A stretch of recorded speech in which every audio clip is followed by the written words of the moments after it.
For distal femur, Yes, 1045. our feet, our toes in? Okay, because Goldie was Uh-oh. saying no on that. You did that. I did that. Okay, everybody at home just got sick. That wasn't me. Knee and above, okay. We'll pick up today in chapter 5. And what we're going to do is we're going to define some of the components that we haven't talked about in the imaging system yet. And further describe what KVP and mass do and how we control the different components of KVP and the different aspects of mass, your MA and your COM. What we're going to start with is just description of the systems. So our imaging systems can be described in really one of two ways, two different ways. One is by the energy that they produce. So the energy that they produce would be things like difference between mammography and diagnostic systems. Mammography certainly is diagnostic, but it's its own subspecialty, its own modality now. So in mammography, what are we looking for? What are we looking at? Adipose tissue. Adipose tissue, that's the only thing that we're looking at is adipose tissue, some ducting, and what we call microcalcifications, which are indications that the patient has a tumor. So what does KVP control? Voltage, and in the voltage, what does that control in our exposure? Quality, yeah, very good, you're redhead, right? Very good. The quality of the X-ray beam. Okay, so if we're talking about quality of the X-ray beam, what are we trying to accomplish in making an X-ray? What do we have to have in order to see the X-rays like what you can barely see over there because the lights are off? But what does the X-ray beam have to do in order to give us that? That's penetrate, right? So KVP controls penetration. Penetration is the quality of the X-ray beam. If I were to shoot a chest X-ray with 10 KVP, what kind of KVP do we use for chest X-ray? 100 to 120. If we're doing portables, you may go a little bit lower than that, but very high KVP, right? So if I were to do that same chest X-ray with 10 KVP, what do you suppose we would see? Not much, right? So an X-ray beam that doesn't penetrate, for our purposes, has no quality at all. So equate KVP with quality. The higher the KVP, the higher the beam quality. Doesn't necessarily mean the higher the X-ray quality, the X-ray image quality. So we'll get into that later on, but think of KVP as beam quality, and we'll talk about why here in a bit. So in mammography, we don't have to penetrate through as thick of tissues, because if you've ever had a mammogram, you know that they mash it down and they squish it really, really flat. It's very uncomfortable. So it's not going through a whole lot of tissue, right? So the penetration doesn't have to be as high in mammography as what it does in diagnostic X-rays. So your mammo unit's probably not going to go above about 35 kVp. Your diagnostic unit's probably not going to go above 150 kVp. So in a diagnostic range, what you've got are machines that even your diagnostic X-ray units will go sometimes as low as 25 kVp. You're never going to use that on anything. But they'll go up to 150 kVp, and you're probably never going to use that either. But that's your basic range of diagnostic X-ray energies. Whereas mammography is probably going to go more in the range of maybe 15, 20 kVp all the way up to no more than 50. So they can be identified by the energy that they produce. That's number one. And number two is their actual usage. So again, we've got mammo units, but we've also got radiography, fluoroscopy. Once in a while you may run across a machine that does tomography, and we'll talk about that. And some of your units do both radiography, or your rooms do both radiography and fluoroscopy. So with a radiography room, what you'll see, you go into clinicals tomorrow, and what you should see if you look up at the ceiling is you'll see rails, some embedded into the ceiling, or you go into the lab today, you'll see them. Some will be embedded into the ceiling, and they'll go the length of the room in one direction. They're not very far apart, but that's one set of rails. And then there's another set of rails that goes perpendicular to that. So there's two sets of rails mounted perpendicular to each other, and then you've got the tower with the x-ray tube. You're looking down from the ceiling. The x-ray tube will be underneath all this, and it rides on the second set of rails. So you got some stops here, some stops there, so you can't run it off the rails. Some stops here, some stops here. So you got wheels that run this set of rails just up and down the room this way, and you've got wheels that run your tower up and down the room in this dimension. So you can take that tower anywhere into the room, very flexible. In your fluoroscopy rooms, you got a totally different set of x-rays and image receptors. So inside of the table, which they call it a couch, sometimes they'll call it a bed, x-ray bed. Inside of the x-ray couch, or underneath the couch, inside of the table assembly, you've got a fluoro x-ray tube. So in your rooms, what you've got is, in a radiography room, just a diagnostic radiography room, what you've got is this setup here. But in what we call an RF room, that's radiography and fluoroscopy, what you'll have is two x-ray tubes. One's going to be in here, and you've got this one over here as well. So you've got one on the tower, you got one inside the table. It's that great big thing that you manipulate whenever you're doing a fluoro case is actually the image intensifier. That's your image receptor, right? So inside the table, you've got another x-ray tube.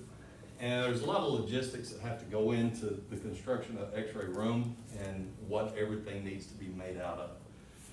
So regardless of whether you're in just a plain radiography room or an RF room, what you're gonna have is an image receptor or a bucky inside of the table, right? So the bucky holds your image receptor.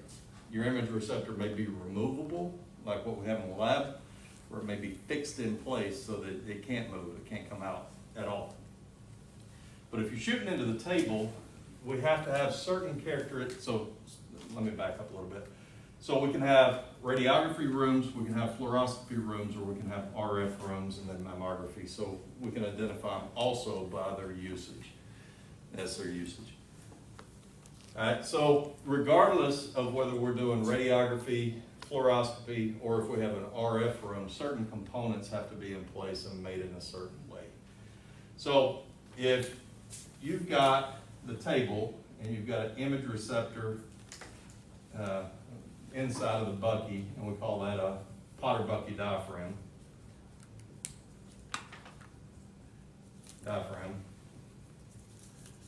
And it's just named after the guys that invented it. The Potter bucky diaphragm is where you put your image receptor. So it's not the image receptor itself, but that's where the image receptor goes. But if the patient is here on top of the table, apparently a very tall patient hanging off the table, then our x-ray beam and our x-ray tube has, and we use x-ray tube above the patient, the x-ray beam has to go through the patient and reach the image receptor. So what characteristics do you suppose that tabletop has to be made of? What's that? Radiolucent. It's got to be radiolucent. Remember, there's not radioparent, but there is radiolucent, and there's degrees of radiolucency. So certain things are pretty radiolucent. Wood you can see through, but it casts artifacts. Plastic you can see through, but it's not as radiolucent as carbon fiber. Another problem with plastic is that it has a tendency to cush. It has a tendency to bend. Your little disposable, we used to call them Tupperware, I don't know what you call them now, little disposable dishes, that you always lose the dish and keep the lid. You mash on those and they give very easily, right? So they used to make tabletops out of those, but what we had to have is a lot of bracing in place to make sure that, you know, the patient didn't sag on the table. So what we use now is carbon fiber. And carbon fiber is very rigid, and at the same time, it's very radiolucent.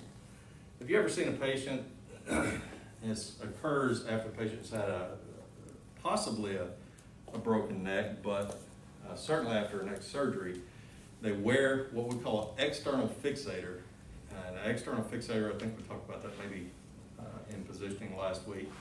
We're looking at the images, and I said it was kind of like an exoskeleton.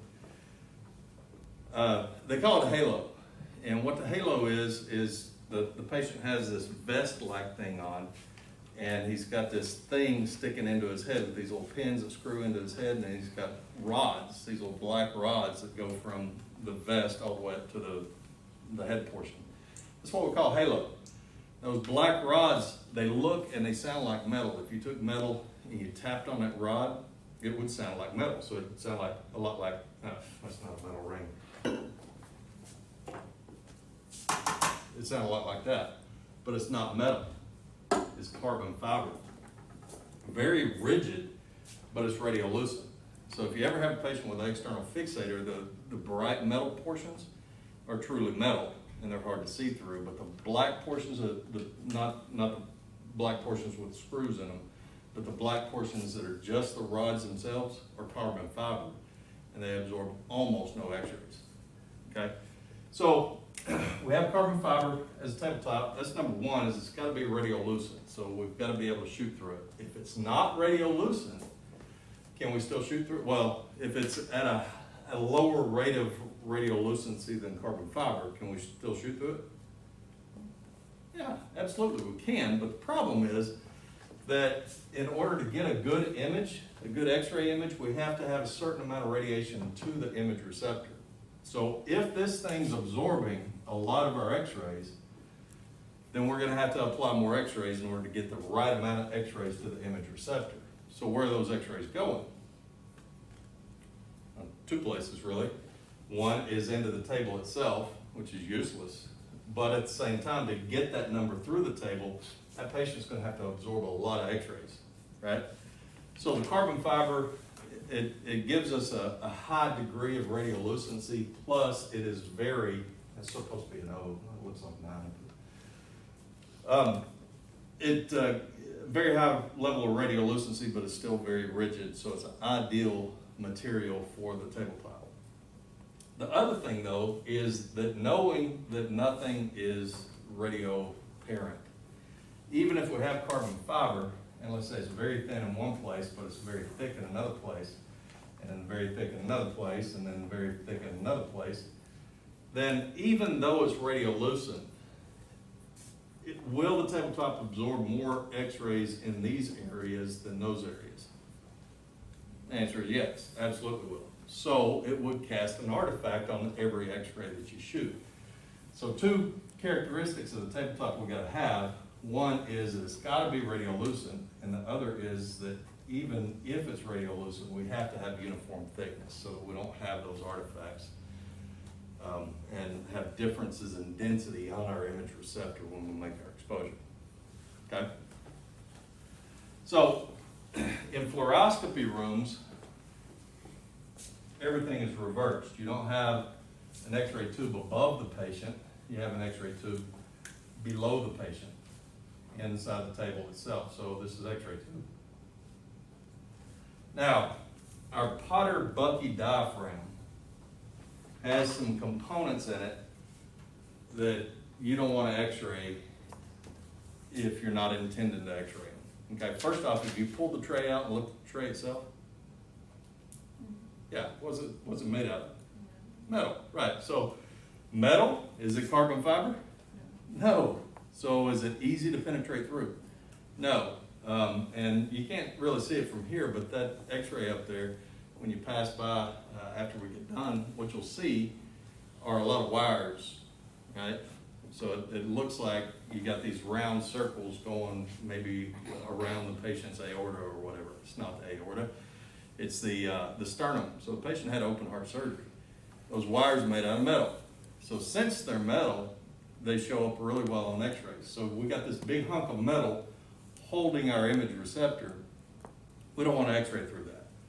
So first off, this thing has to have one of two different characteristics. One is it's got to be able to move up and down the table as you know, from one end to the other, so that when we're doing a fluoroscopy case, we can either get this thing out of the way. Let's say we're doing a MRI on the C-spine, we want to put that thing all the way down at the bottom of the table. If we're doing a barium swallow, bottom of the table. But if we're doing a lumbar puncture, we might want to put it at the top of the table, depending on you know exactly how the patient's oriented on the table. It's got to get out of the way, right? So that's number one. Number two is that over the patient, you got this great big apparatus called the image intensifier. And that is your image receptor. So your x-ray tube is going to shoot up through the patient into the image intensifier. So the image intensifier should be lined up with the x-ray tube at all times. Again, let me back up a little bit. One other possibility is to have what we call a fluoro through bucky, okay? So that metal bucky could have a great big hole in it, and it could stay lined up with the x-ray tube, okay? That's a possibility. You don't see that quite as much as what you would think you would. If you go to surgery and you do a cysto case where they don't do a whole lot of moving the patient on the table, you'll see that. But in most of your diagnostic departments, you don't. It's either going to be at the top of the table or at the bottom of the table whenever you're doing fluoro. So anyway, back to the image intensifier. This is a big, heavy piece of machinery that's motor driven. So if it's heavy, we already talked about momentum, right? It's hard to get started and it's hard to get stopped, right? So if you've played with the fluoro unit at all, you know, the handle is what activates the motor. So you give it a little bit of a push in one direction and it takes off, right? So you've got to kind of pull it back in the opposite direction and get it to stop. So if it's big and it's heavy and it moves relatively quickly, one thing that you've got to get used to in your room setup is where you're going to put that, because it's got to be out of the way of the fluoro tower. So in most cases, whenever you're setting up a fluoro room, two things you need to do is plan where you're going to put the bucky and plan where you're going to put the x-ray tube, the overhead crane assembly x-ray tube. Put it somewhere out of the way, usually on the opposite side of the table at one end of the room, as far away from the table as possible, because if you've got that x-ray tube hanging down right here, well, let's say right here, you get that fluoro tower going, something's going to break. I guarantee you something's going to break. The handles are going to break off, something's going to snap. So make sure you get that out of the way somewhere, okay? But even still, we've got, whenever we make an exposure on a patient, the possible interactions in the patient, fundamentally we've got four, right? So what we're going to have is the x-rays are either going to go through the patient and interact with the image receptor and not touch anything, right? And that is what we call penetration. Some penetrated x-rays are going to interact. So they're going to hit something, they're going to go off in an unintended direction, and that is what we call scatter radiation. And there's two different types of scatter. There is what we generally think of scatter as that right there, and that is what we call Compton scatter radiation. It just goes towards the image receptor, but it's got a lot of power still, but it goes, well, it can go off really in any direction at all, the Compton scatter. So we got Compton that can go off in any direction.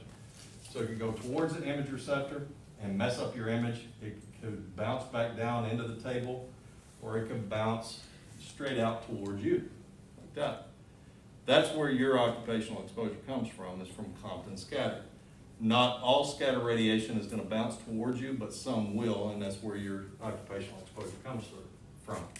The other type is what we call classical scattering, or Thompson. And Thompson scatter is low voltage, low kilovoltage, And it just almost completely parallels our penetration. So we don't talk a whole lot about Thompson because it doesn't matter. It's a very small percentage of our overall interaction, and it's almost indistinguishable from penetration. So it adds some density. It almost doesn't matter, okay? And the other is photoelectric absorption. So it doesn't penetrate through the patient at all. Now, some of your Compton and Thompson scatter inside of the patient will become photoelectric absorption, not penetrate through the patient, okay? So not all the scatter that you create is gonna exit the patient, and it's important to understand that, but it's still scattered, right? It's just not scatter that's gonna mess up anything, and it's not gonna add to your occupational dose. So, you have 4 possible interactions, really 3 categories. It's either gonna penetrate, it's gonna stop, or it's gonna scatter. Your dose comes off of that scatter, specifically Compton.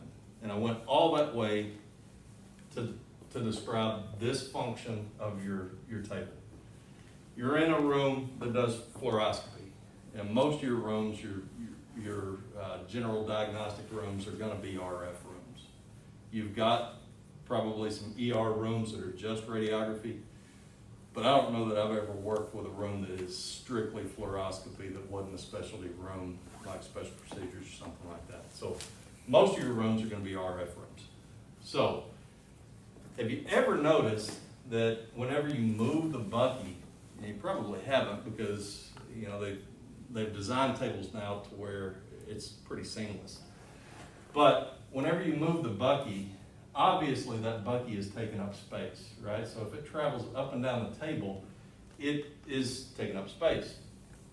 What you've got in the bucky, or attached to the bucky, is kind of a solid plate that travels with the bucky.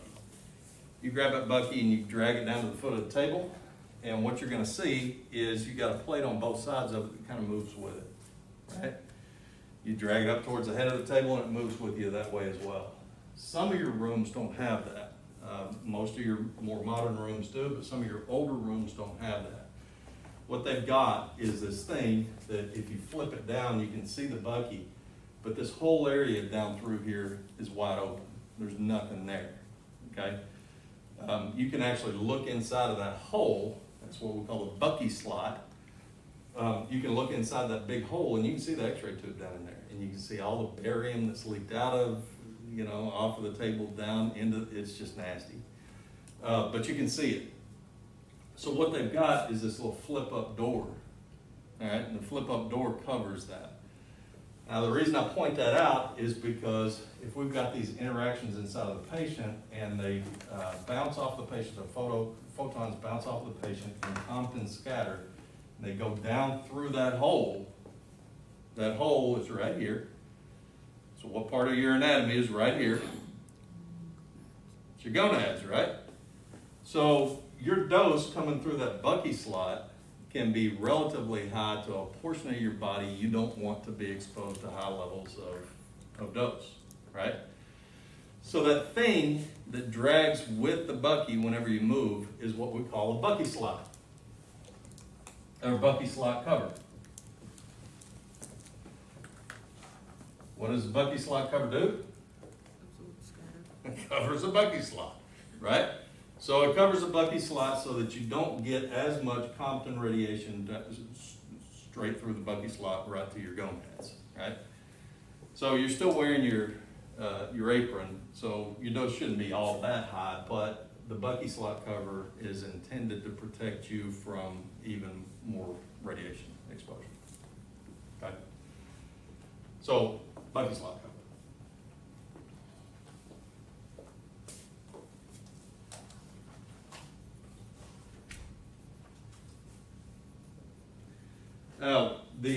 The table, there are 2 different designs in the table, depending on what type of table you have. If you're just working off of a radiography room, like what we have down in the lab, you step on a little pedal and it unlocks. We described the detents, so we described the solenoids that unlock things in the last section. Remember talking about that? So you step on that, it activates the solenoids, and solenoids release the brakes so that you can move that pretty much anywhere that you want it to go, and it moves, you know, as quickly as you want to move it, and very easily. And that's what we call a floating tabletop. So floating tabletop are, they're specific to radiography units. I've never worked with a fluoro unit that had a floating tabletop. And here's why.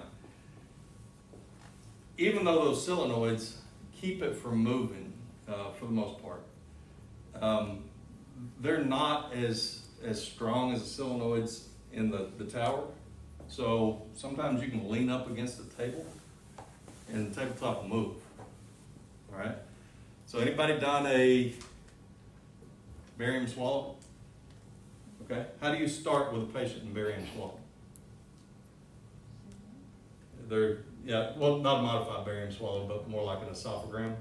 They're standing up, right? Is that what you said? It sounded like sitting up. Scout first. Yeah, very good. Scout first, and then you start with them standing up. So you're in a fluoro room, and what you've got to do when you get prepared for these, you got to make sure that you got a footboard on the table. So you put the footboard on the table and jerk on that thing just as hard as you can for just a little bit, because it's got to lock into place. And if you put it on and it doesn't lock into place, and then you stand the table up, but there's not enough weight on it for it to fall off, and the patient steps on it, it's going to hurt them, right? It might fall on their opposite foot. If it's an older patient, they put enough weight on it, they're going to fall into the tower, bash their head. It's just going to be ugly, right? So put the foot on it and pull on it real hard to make sure it's locked into place good. But if we had these floating tabletops in fluoro rooms, and if the footboard was on good anyway, and the patient stepped on it, and they weighed enough between the footboard, the table, and their own body weight to move that floating tabletop, again, you're back to the patient might fall down and fall into the unit and hurt themselves, okay? You don't want that. So floating tabletops, the benefit of floating tabletop is ease of movement. You step on that pedal and you can drag it anywhere you want to very quickly. The other type though are motor driven, and that's a fluoroscopy unit, is used motor driven. The motor driven gives you a little bit more precision in your movement. You know, you don't have to eyeball quite so much. You can just kind of bump the patient in different directions until you get them to where they need to be. But at the same time, they provide more stability for fluoro units, so that if you have to put the patient in a standing position, or has anybody done a cervical myelogram yet? No? Cervical myelogram, they inject a contrast and then they strap the patient's feet into that footboard and then put the patient's head, lower the patient's head. And depending on whether or not they've got a lot of compressed discs or whatever, they may tilt them up quite a bit. So again, can you imagine being on an x-ray table? They already stuck your spine, and then they take the x-ray table, your head is here, and you're hanging on the table, and the table's like that, and then it starts to move. That'd be bad, right? So, the motor-driven tables are in your fluoroscopy rooms to prevent that, or any of those other problems that I was talking about before. So tabletops can be floating, motor-driven. Floating are going to be your diagnostic, your radiography, and then your motor-driven will be your RF rooms. Okay? Any questions on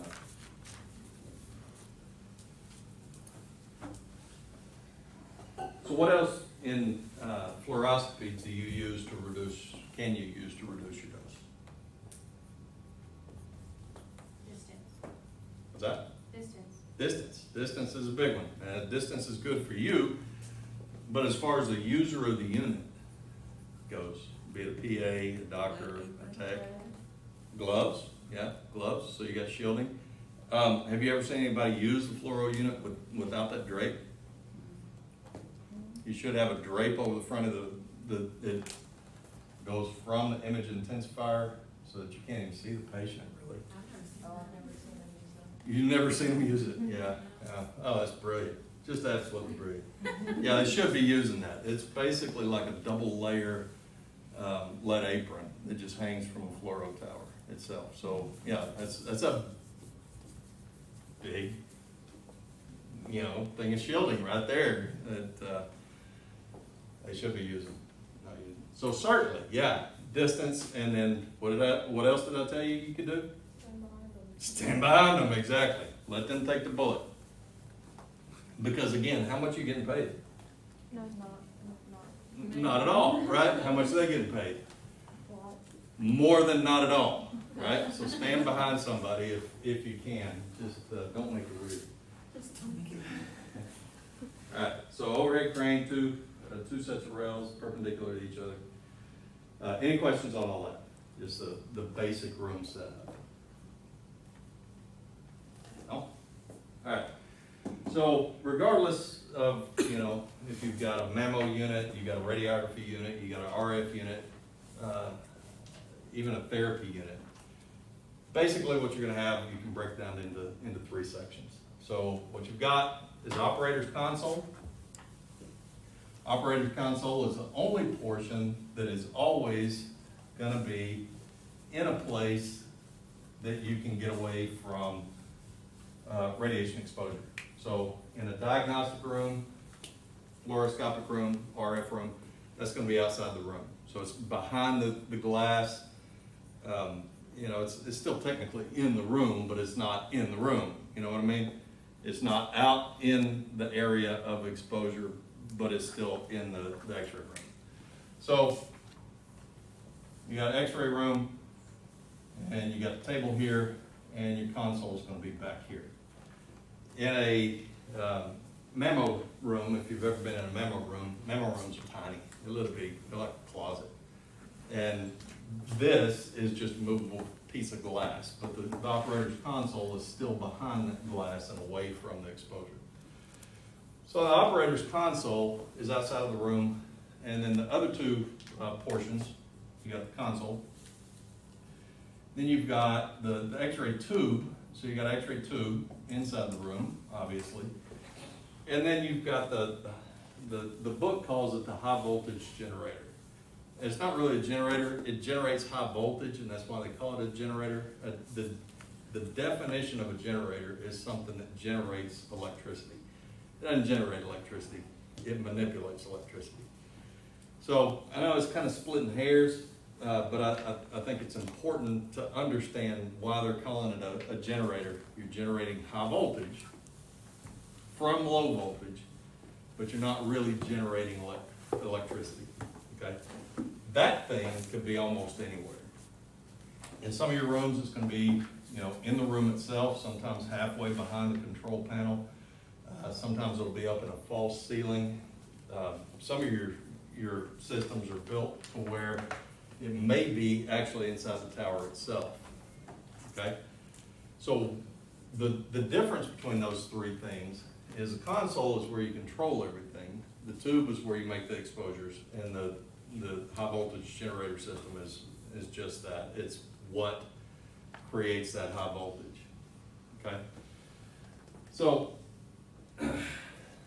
from the console, we're gonna do a lot of different things. Some aren't really described in the textbook real well, but we're going to talk about them pretty much in depth. So you've got creation of milliamperage.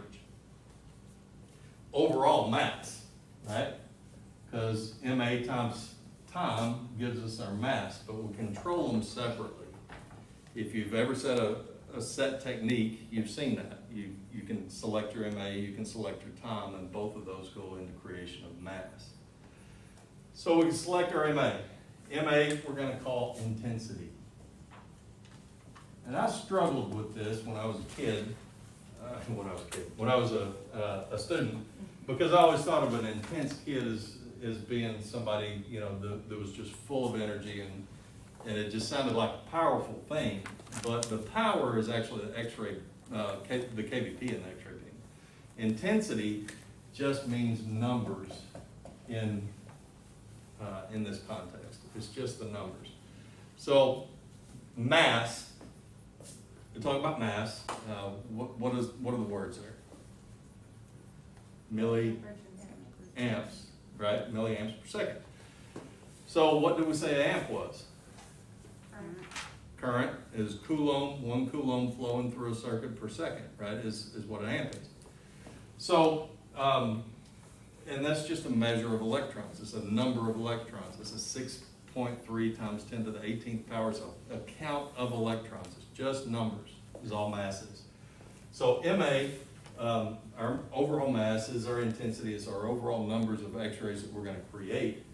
But the MA specifically, what is MA? Well, it's our milliamperage.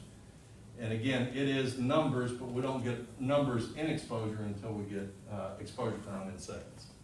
So what does MA control? Besides numbers? The number of electrons? Number of electrons, right? So it's the number of electrons in the X-ray tube itself. What do you think that goes into? Has to do with the cathode and anode? Okay, that's actually mass, okay? We don't get mass until we hit exposure, and then they actually travel across the tube.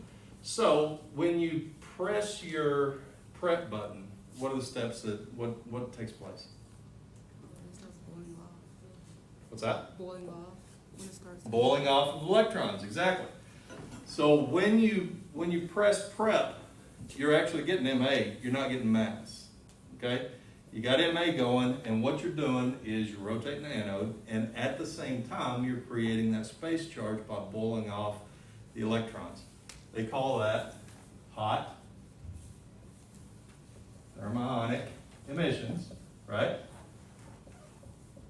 All you're doing is heating up the filament. So you're crowding electrons together. You know, thermionic emissions, creation of space charge. That sounds real technical, right? Doesn't it? All you're doing is lighting a light bulb. You do the exact same thing when you turn on an incandescent light bulb. That's a light bulb with a filament. When you turn it on, the reason it glows is because you're getting thermionic emissions. You're creating space charge. That's all you're doing. So all you did was turn on a light bulb and you spun a little spinning thing. That's all you did whenever you hit the prep button. So what we've got are numbers of electrons crowded around and on the filament. Okay? So it's glowing red hot. It's just like a light bulb at that point. That's all you've got is a light bulb. So you create MA. If you increase your MA, the only thing that you're doing is you're putting more and more electrons there. If you decrease your MA, you're not heating it up quite as much. So really, MA, the only thing that it controls all by itself is the heating of the filament, nothing else at this point. At exposure, you actually apply the seconds and you send as many of the electrons across the tube as you want to come to the mass value you set. But at prep, the only thing that you're doing is this right here. That's it. Okay? So MA equals intensity, intensity equals numbers, number of electrons. As MA goes up, we get more heating of the filament. When we apply mass, we send more electrons across the tube to create x-rays. Okay? So how do we control that?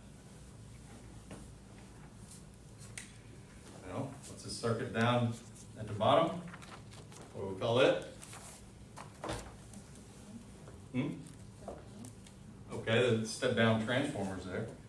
So step-down transformer looks like that, right? But that is the filament circuit. Filament circuit is responsible for providing low voltage and amperage to the filament so that we can create x-rays. Before it gets to this, though, it goes through the MA selector. All right, so what do we call the auto transformer? What do we call it? A rheostat. Yeah, what is a rheostat? Changes it up and down. Changes it up and down. You can increase or decrease whatever you're using. Voltage, amperage, power, whatever. It turns it up and down. So this is MA selector. So your MA selector may go from, I don't know, maybe, I've worked on systems where you could select as low as 10 MA. You don't see those a whole lot. So, you know, maybe select 100 MA, 200 MA, 400 MA, 600, and 1200 MA. Okay? So, what are you doing there? You're choosing, right? So if you go from 400 to 1200, you turn it up, and if you go from 400 to 100, you turn it down. So what is that? It's a rheostat, right? So the auto transformer is not the only rheostat you have. That's a rheostat as well. In this case, it's an MA selector with the auto transformer. What are we selecting? KVP, right. So it's a rheostat, it's just adjusting different things. So in the low voltage circuit, we've got a rheostat. Comes out of the rheostat, goes into the step down transformer. Remember, we've got a primary side and a secondary side. What are we stepping down here? Voltage, right. We're stepping down voltage. And then it comes out of this and it goes into our filament. Now, why would we want low voltage at this point? What controls whether or not those electrons go across the tube? Seconds. That? Seconds? Or? That controls how long they go across the tube. But what controls whether or not they do? When do we get exposure? What do we have to apply to make them jump? Okay, so you got prep, you make exposure, what makes them go?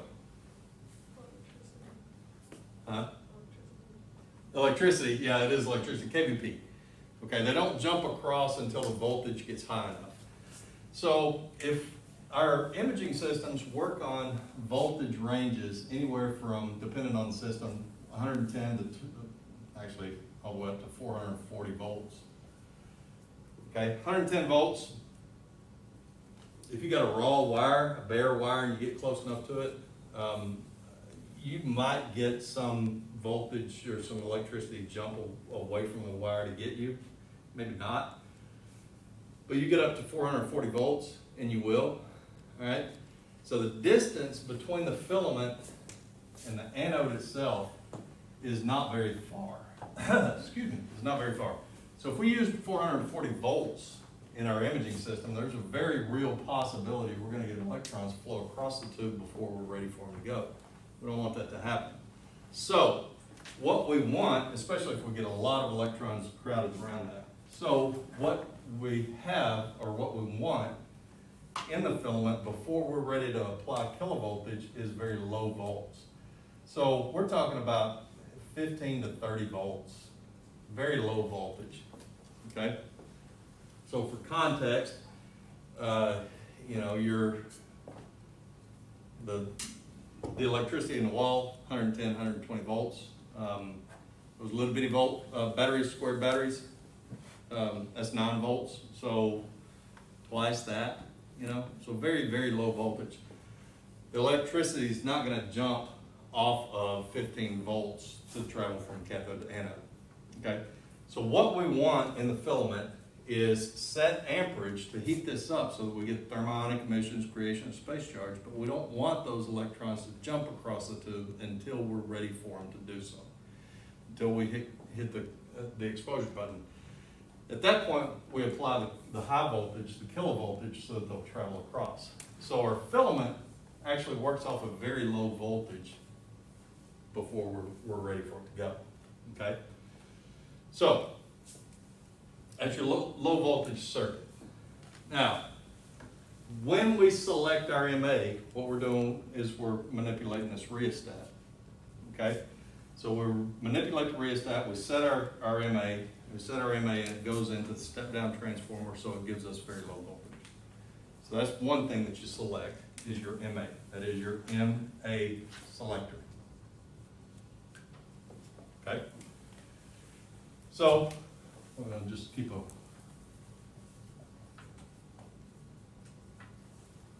select. We're going to keep a tab of what all we're talking about here. All right, so where do we control our KVP? At the other rheostat, which we call the auto transformer. Right, so auto transformer is here. An auto transformer, both of these work off of, actually all three of them really work off of the transformer law. And the transformer law says that the voltage change is going to be directly proportional to the difference or the ratio of turns on the primary side versus the secondary side of any kind of transformer. Okay, so the auto transformer, it's a rheostat. You can turn it up, turn it down. So the contacts on the primary side are relatively fixed. So what we're doing when we adjust KVP is that, let's say we've fed this thing 100, make it easy again, 100 volts. Then if we spread them out and we have 10 on the primary side and 11 on the secondary side, then what is our voltage going to do? Is it going to increase or decrease since I have more turns on the secondary side than what I have on the primary side? It's going to increase our voltage. Our amperage decreases. Amperage doesn't matter at this point. We've already taken care of amperage. We're not dealing with amperage up here. We've already dealt with that down there. So it's going to increase. Our turns ratio on the primary side is 10, secondary side is 11, so I can change it to 110 volts. I can change it more than that. What you can, about the extent to which you can change in the auto transformer,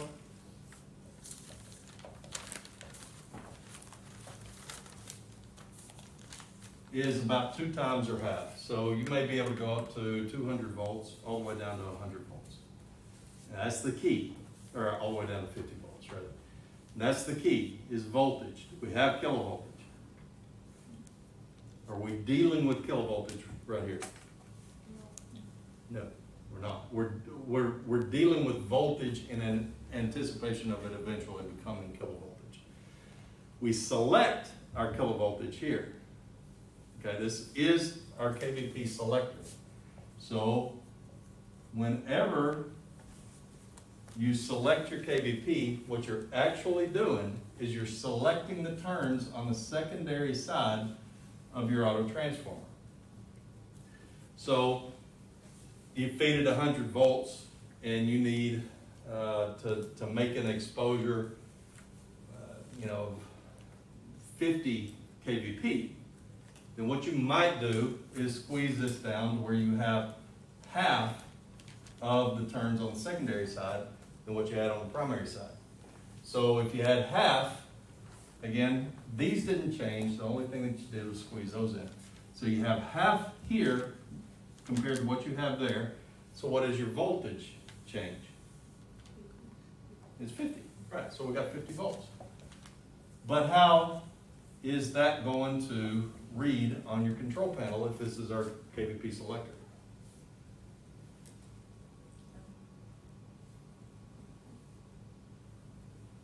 So what do you set? You're doing a hand, finger, let's say. What's your KVP that you set? In this case, 50, right? So are you actually setting 50 kVp? Not really. You're setting 50 volts, right? So that whenever you make your exposure, what comes in here is 100, and what goes out of there is 50. So why do we call it KVP? We'll call it KVP because after it comes out of that, what's it going to go into?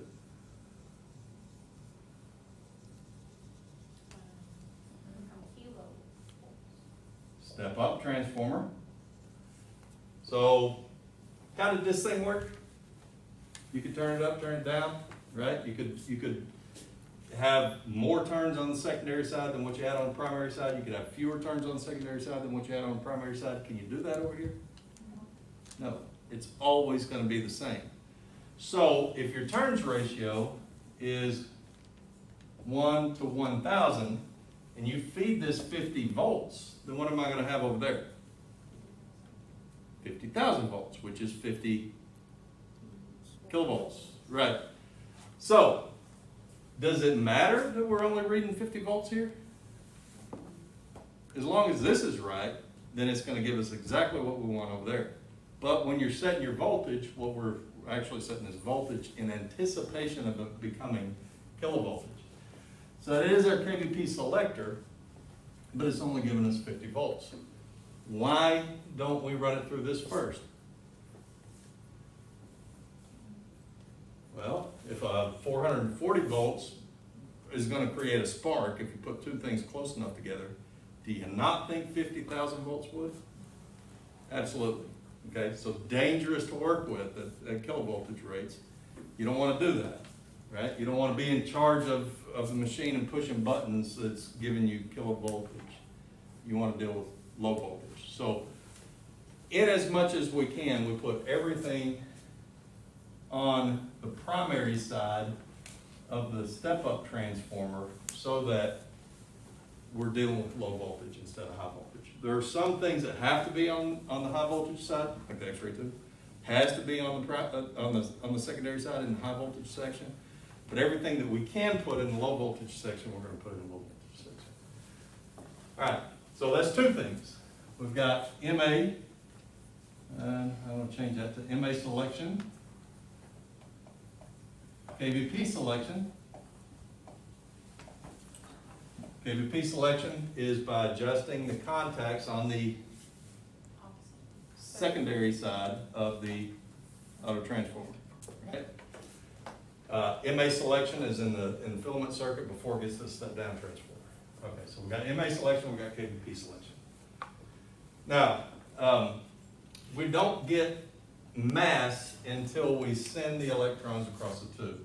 Okay, so you walk into the room, you've positioned everything, you're doing a finger, you got the patient squared away, you mash the prep button, and what you get is rotation of the anode. The rotation of the anode is for protection of the X-ray tube. It spreads out the heat. Instead of concentrating the heat in just a little bitty area, it spreads it out over a much larger area so that it extends tube life. So you rotate the anode, you create the space charge, which is thermionic emissions, right? But you don't have tube current until you mash the secondary portion of that button, or you push the second button. That's when you energize this entire upper portion so the electrons travel across the tube. All right? So if you increase your KVP, let's say from 50 kVp to 100 kVp, what you're actually doing is you're accelerating the electrons across the tube faster. Okay? This becomes much more positive. This becomes much more negative. Opposites attract, they go across the tube faster. Okay, once they hit and they make X-rays, a very low rate, but once they make X-rays, the speed is all the same.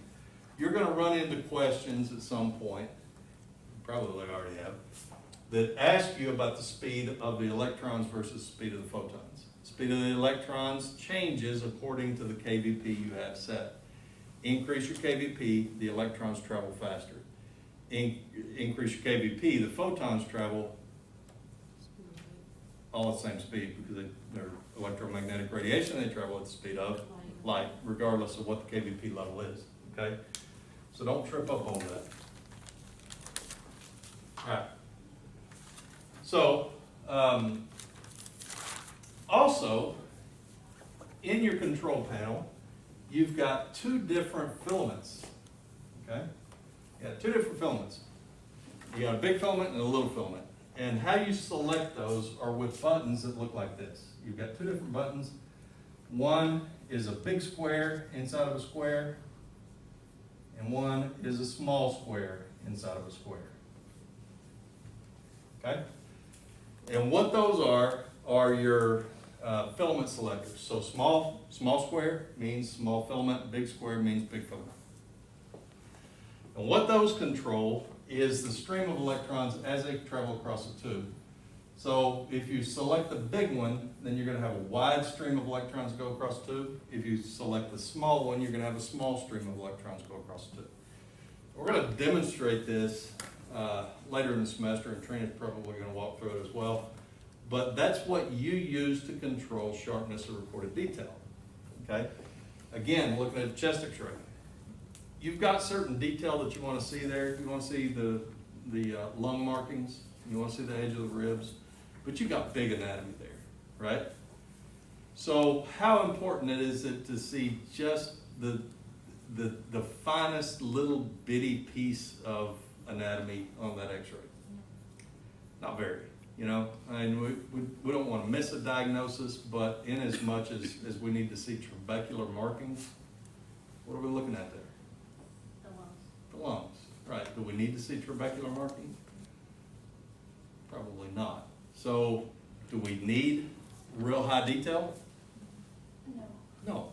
KUB. Can you pick out anything on a KUB yet?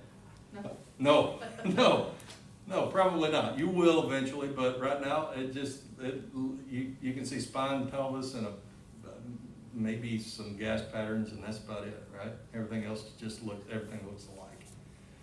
Do you need to see extremely high detail on that? No. Okay, so back to mammo. What are you looking at in mammo? Adipose tissue, but inside that adipose tissue, what you're looking at is ducting, and what did I say was the indication of tumor? The hardness. The hardness, that's what you can palpate, but what you can see is what they call microcalcifications. Microcalcifications is exactly what it sounds like. So take your pen, pencil, and just as quickly as you can, dot it on the page. Okay, how big is that? Okay, now you put that over that chest x-ray, and how likely would you be to see it? Not very good, right? So in mammo, what we need is extremely high resolution. We need high resolution in the x-ray tube, we need high resolution in the image receptor, we need high resolution in the image display. But where that starts is, you know, it doesn't matter what the image display looks like if we didn't record a sharp image. So, in mammo, what we're going to use is a tiny little bitty focal spot. So the filament's going to be extremely small to pick up those microcalcifications. If we use a diagnostic type filament in mammography, we're going to miss diagnoses. That's why it is that mammo is developed into its own entity now, is because we could miss a lot of diagnoses with x-ray tubes that we use.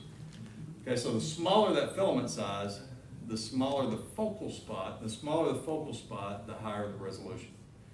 But it comes at a cost. You put all these electrons that I've drawn here on that little bitty filament right there, then I've taken all those hot ions, and I put it on a filament that doesn't have room for all those, right? So it doesn't have room for all those ions. Does it have room for all that heat? Probably not. So if I put all that heat on that little bitty filament, what am I going to do with that filament? Burn it up. Burn it up, right? So what I'm going to use that for is big exposures. Where I'm not really interested in seeing extremely high detail. What I'm going to use this for is for detail. So we've got focal spot selection as well. All right, so we've got MA, but we've also got to get to mass at some point. So we're going to camp probably for the rest of the time on timers. We've got a lot of different types of timers. The timer circuit, I already said that this is over here, and your KVP selection is on low voltage side for safety, right? I said everything that we can put on low voltage side, we're going to put on low voltage side. So our timer circuit is also going to be on the low voltage side. And you'll usually see it drawn on the upper portion in between the auto transformer and high voltage transformer. Okay, so when we make exposures, we already heated up the filament to the as hot as we want it to be, right? We make our exposure, if it's as hot as we want it to be, and the amperage that's going through it is set where we want it, and we make our exposure, then at any given point, those electrons traveling across the tube, we should be able to kind of count them and make an estimation of exactly how many electrons we sent across the tube. Keep it in mind that what we're dealing with is a tremendous number of electrons, right? Because again, it's, 6.3 times 10 to the 18th power, right? So it's a ridiculous number of electrons, and even if we're dealing with MA, and even at a low mass value, that's still a lot of electrons, right? So when I say a rough estimate, it's a rough estimate, but it's really pretty close to a good estimate. Our timers can actually be inaccurate to, I think it's within plus or minus 10%, okay? So it's an estimate, but it's really a pretty close estimate. So our timer circuit's going to be there. So we heat up the filament to where we want it to be. We set a specific time for that number of electrons to travel across the tube. And at the end of the time that we set, it terminates the exposure. So what kills your exposure is actually your timer circuit. Now, you got a lot of different ways to select a timer, or a couple of different ways anyway. So we got time selection.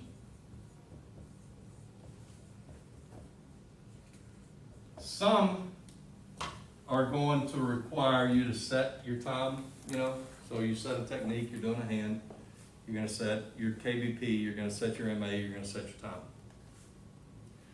Even if it's on a system that does it all for you, you're still doing all that through the system itself. So setting KVP, MA, and time. Whenever you're phototiming though, you got a totally different set of circumstances going on, all right? You're still activating the timer circuit. Whenever you make your exposure, pay attention in clinicals, make your exposure, and look at your readout. And what you'll see is your KVP, and it'll give you an overall mass. So since it's giving you an overall mass, it's giving you MA, and it's giving you time, right?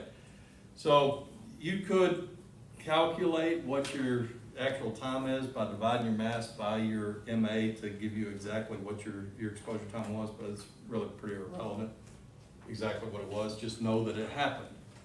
And how your phototimers work, I'll change boards, is your phototimers are nothing but basically a Geiger counter. It's a radiation detector. And whenever you get to clinicals, what you need to do is take a look at your wall bucky. You can't see it on a table bucky, but you can see it on a wall bucky. And what you'll see is either squares or circles like that. At least like that. Sometimes you'll see two more down here. And those are representative of your phototimers, okay? So your phototimers are just radiation detectors, and when you make an exposure, you set up your tube, your system, and let's say you push the button that says chest X-ray. Well, what do you want to see on chest X-ray? It's lungs. Primarily, you're looking at lungs, right? So if we just limit this down to 2 or to 3, and we're most interested in seeing lungs, which ones of these would most represent where your lungs would be on the image? The top two, right. So, again, I wouldn't recommend, you spend a whole lot of time studying your configuration whenever you get to clinicals and you're actually taking a patient, but get in the room and play with your machine. And what you'll see in a lot of cases is you can figure out, the photocells and the photocell arrangement whenever you're selecting different exams. So if you're shooting chest X-ray, chances are what you're going to have are these two energized and that one not. If you're shooting KUB, in a lot of cases, it's going to be the same thing. If you're shooting a T-spine or an L-spine, chances are those are not going to be energized, but that one is, because that's where your spine should be on your image, right? So what these things are is basically a counter for radiation exposure. That's all they are. So you make an exposure, and these things have a preset amount of radiation that they should receive. And once they do receive, you're gonna send a signal over to the timer circuit to discontinue the exposure. Remember, your timer circuit is what kills the exposure. That's what triggers the exposure to stop. So, let's say you're taking a chest X-ray on a patient. Let's say your machine is set, and understand that these are just numbers I'm putting out there. The machine, let's say, is set for your exposure timers to terminate the exposures when they receive 5 MR. 5 MR. Okay? They function independently, but at the same time in concert with each other. Okay, so they average out, but they're individual exposures. So let's say the patient's got a clear chest, they don't have any kind of condition, and we make an exposure and position the patient properly, then what's gonna happen is when these things receive 5 MR, they're gonna send a signal over to the timer circuit to kill the exposure. So now let's say we've got a patient, and we're doing a chest X-ray as the next patient, and your first patient was hyposthenic, so thin. Your next patient is hypersthenic, okay? So your machine doesn't have any kind of a setting for different patient sizes, but you've gone from hyposthenic patient to a hypersthenic patient. Can these see the patient and determine that you've got a hypersthenic patient versus a asthenic patient or a hyposthenic patient? No. These things don't have a camera on them, they can't see. Okay? So we make an exposure on the hypersthenic patient. What do these things want? 5. 5. Right. But I've got a thicker patient as opposed to a thinner patient. So what's going to happen with the thicker patient versus the thinner patient? If our MA is set, our KVP is set, what's going to change? Timer. The time. So these become your exposure timers. That's why they are what's the second part of that? Photogenic, well, they're photogenic, phototimers. Photocells, phototimers, that's what we call them as phototimers, is because they're going to terminate the exposure based on just what they're preset to terminate the exposure for. Okay? So if you've got a larger patient, a bigger patient, you shouldn't have to adjust anything. If you're shooting chest X-rays with 120 kVp, that's enough to get through anybody. Okay, so if you're shooting chest X-rays with 120 kVp and you get a hypersthenic patient versus an asthenic patient, what should you do with your KVP? Well, nothing. What are you going to have to do for these? Well, nothing. What's going to happen is with the asthenic patient, these are going to shut off quicker. They're going to send a signal over to the timer circuit to terminate the exposure faster than if you've got a hypersthenic patient. So applying that, what if we've got a patient, we had a healthy patient the first time, and our next patient has a massive pleural effusion. One whole lung is obliterated. Same thing, exactly. What's going to happen? It's going to terminate sooner. Now we go from that patient to a pediatric patient, a little bitty patient. If they're that little, we're going to make some other changes. But let's say a 12-year-old. What are these going to want? 5. The same thing. So it's just going to terminate sooner. Okay. The only thing these things do is measure the amount of radiation coming through the patient. It's preset to give you a decent density based on the exam type that you're shooting, so that if you've got patients of different size or different anatomy or different pathologies, these things should adjust. That adjustment may be that this one goes up to 6 and this one goes, remains at 5 because this patient's got some sort of pathology over here. So it increases the time to terminate your exposure whenever you've got the proper amount. Now, can you override these? Yeah, you can. You absolutely can. So you got other buttons. We'll say cell selection. You got other buttons on your machine. Again, go into clinicals tomorrow and take a look. And what you'll see is one button that has a normal. One button might have a -1 One button might have a -2, one button may have a -3, and then you've got another button on top that has +1, +2, and +3, okay? Those are basically recalibration buttons for this, okay? So if you need an increase in exposure for whatever reason, we're gonna get into spines, right? And what you'll see in spines is that different body builds are going to require increase in exposure for certain things. Like sometimes it's hard to see through somebody who's got a thin waist and wide hips. It's hard to see the L5S1 joint space, okay? So what we may have to do is increase the density to that. So what we would do is maybe hit it with a +2, and a +2 might tell these things it doesn't really want 5 MR. And if you're doing a L5S1 spot, then it's gonna tell this one specifically, because you're not gonna have those energized, but it's gonna tell that one, I might want 7 MR. Okay? So that's how you can manipulate exposure whenever you're phototiming is with the +1, +2 densities. You can also do it by changing your cell selection. You know, if you were back to the chest X-ray, if you were shooting a chest X-ray on a patient, you wanted to increase the exposure for whatever reason. So normally you would use the outer tube, right? But if you wanted to increase the exposure, where's the center one gonna be? Straight over the heart, straight over the spine. So is it gonna take that one longer to get to 5? Absolutely, absolutely. So you can manipulate your exposure by manipulating cell selection as well, but the easiest way to do it is to go with those. So cell selection plus the density selection as well. Density, exposure, selection. Okay? We're out of time, but we've got some other things that we're gonna identify as well, and we'll work on those on Friday. Any questions?